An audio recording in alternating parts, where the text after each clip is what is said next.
Shayne King, you're here at Matterley Basin. Been a while since you've been at a GP. Your son's racing AMX 250. What are your thoughts on everything? Yeah, it's pretty cool to be coming back to the GP paddock, and especially coming back with your son as well. And yeah, Ryan was a great experience for him to race here over the last 2 days. And yeah, just great to be back in the pits and racing dirt bikes on a Saturday and Sunday. How did he find the AMX 250 class? He got some points, but it's a big step to come over here. Yeah, a couple of points yesterday in the race in 18. But yeah, just a different experience, you know, like such a different track to master. The schedule as well was very tight and very short. So learning a bike, hopping on a bike and just learning it in the first 20 minutes is very difficult. So I had to learn the tyres, with mooses, and suspension was a lot different, and seat and everything. So he developed pretty quickly, but yeah, just a great experience for him. Great to have him here in England at Adelaide at this cool track and with a cool crowd that's behind everybody here.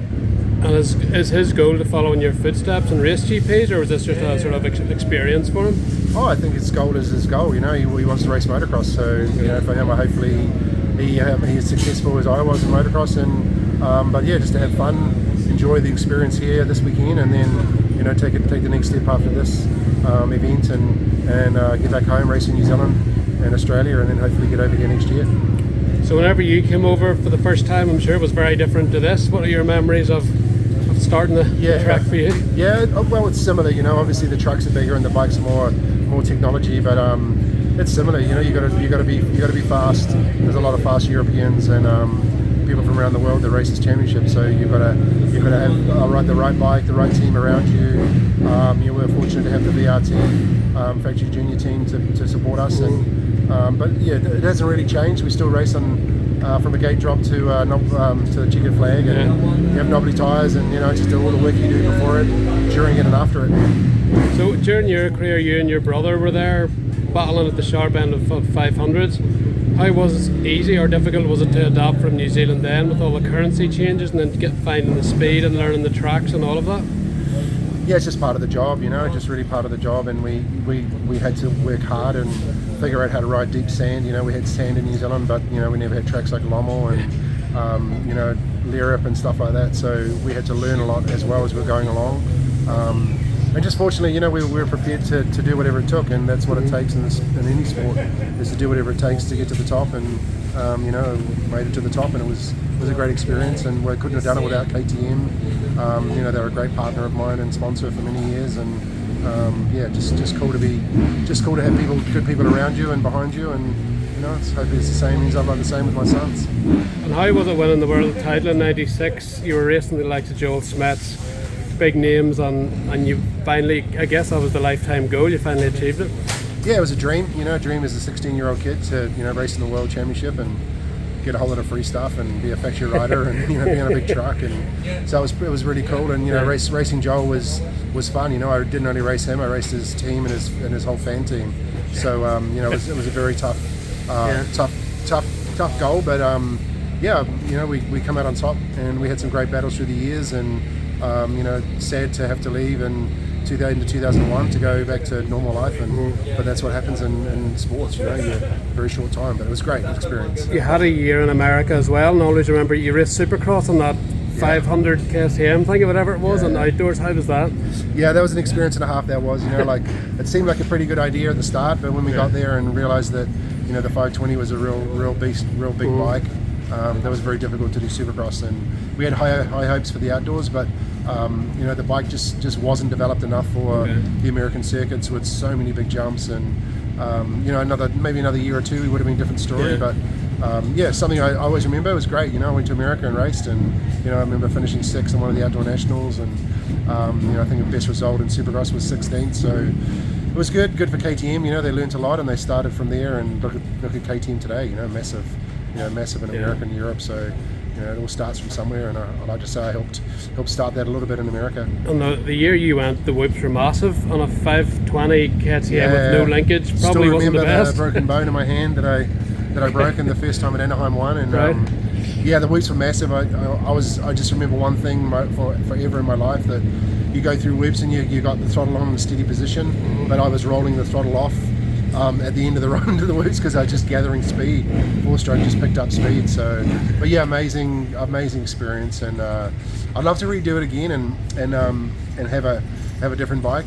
And I'd love to do that again if I could do one thing. But Yeah. it was cool. I loved it. It felt like you didn't show the speed in GPs you maybe had in America, but was the tracks that different in terms of how the bike setup was? Yeah, I guess just the team and experience, the bike and the setup, and everything was just new, fresh, and it takes a little while to get accustomed to America. Like you hop on the supercross track and they, all the riders go out and jump everything very first lap, and they're just about full speed. So that wasn't the way that I was brought up, and it's a different sport, even though it's still riding dirt bikes. Yeah. The outdoors, same thing. I've been to those tracks a lot, and it's not an excuse. It's just that I needed to have a couple of 3 years there to get some more experience. But the 1 year was great. Come back and race the Grand Prix again the following year, and I retired. Was it hard to come back to the Grand Prix after doing the American thing, or did you slip straight back into your old routine because you pretty knew much what slipped to back do? in? Slipped back in. It was pretty cool, and raced for Team Millennium, which is a German team with factory engines and stuff. So it was pretty cool. But I soon realised that I'm maybe getting a little bit too old for the sport, and I just decided that we'll head back to New Zealand, race in Australia, and raced there for 5 years and won a lot of championships there, and then just raced New Zealand, and then we had some children, and it's like it's going all around. Back around again. You can't leave the sport then. You still love it. It's good. It's good fun. I enjoy it. It's a cool sport. A lot of people in the paddock are still the same people, just in different places, and we have a lot of friends, that we had over years that are still here and in the sport that have got kids now that are racing, and the sport is a great family affair globally, and everyone knows everybody, everyone likes everybody, and it's just a good fun part of this industry. Chad Reed mentioned in one of the interviews that you helped him initially when he was 15, 16, sort of to learn the ropes of racing at the pro level in Europe and stuff. What was he like, and how did you feel you helped him sort of learning the ropes of the pro level? Yeah, Chad and Ellie come to Europe, and they just pulled up with a couple of suitcases and decided to go racing, and I guess Yvette and my wife and myself just took them under our wings a little bit and guided them through a few places, and Chad was already pretty fast and knew what he wanted, and I love what he achieved in his life. Him and Ali, that was impressive to see where they went to. But I'd love to say Chad wouldn't have done it without me. That's not true at all. Right, okay. He did it all by himself, and him and Ali are just great people, and really cool to be able to help them understand what the first few things they needed in Europe, and it was pretty cool to be a part of his life at that time. People from the Southern Hemisphere, Australia, New Zealand, South Africa, they seem very single-minded when they come here. Chad, you, Darryl, Ben Townley, Tyler Rattray, you all seem the jet of the Lawrences now. What is it about your mentality that you just seem to have this singular focus? You don't really get distracted, and it's, I'm going to do this. I think smaller countries, and we're a minority sport in our New Zealand and Australia is very small. Rugby's a big thing for us in our country, and I guess we're grounded. We're a little bit grounded, and we're a little bit we don't take things for granted. We just do the work, and we know what we need to do, and we're humans, and we should be nice and happy and joyful and sad, and everything in life. So I think that we probably just enjoy the challenges of life. Maybe coming from a smaller country, and we love what we do. I think everyone that you've listed there, and plus many more that have come from New Zealand, Australia, and South Africa have loved riding dirt bikes. And you're racing with the best in the world, and you're racing with factory teams or on factory teams. So I think it's just a great experience, and I just wished everybody could experience what I experienced, because it's the coolest thing in the world. Have a dream at 16 years old and achieve it at 25 years old. It's cool, and this sport gives you so much and it offers you so much that it's great family life, and it's cool. You got to race Jeremy McGrath in his prime, Ricky Carmichael, I think Stefan Everts as well, Joel Smets, those type of legend guys. How is it racing them, and what do they have that makes them so special? Just good people. Same reason. They love motocross, they love supercross, they love challenging themselves. They loved the hype and the highs and the lows. You don't really like the lows, but after racing, you sort of look back and go, man, those lows were not that low. That was just a part of the sport. But Jeremy was a very unique person and amazing on a bike. You know, just incredible to be able to race with him. You know, Ricky Carmichael the same. You know, he probably had to pass you a lot that outdoor. Yeah. I remember Anaheim 1 when he in the first heat race at Anaheim 1, and he gave me a bit of a drilling into the finish line. I remember that actually. Yeah. So I was like, man, okay, welcome to America. But I pulled the big 520 out at Southwick and showed him how to start properly there. Got a couple of hole shots. So, but no, just good people. You know, Stefan's a great person. You know, we trained a little bit together when I was over here, and when I lived in Belgium, and then racing with Joel was just fun. Tough, I'm sure.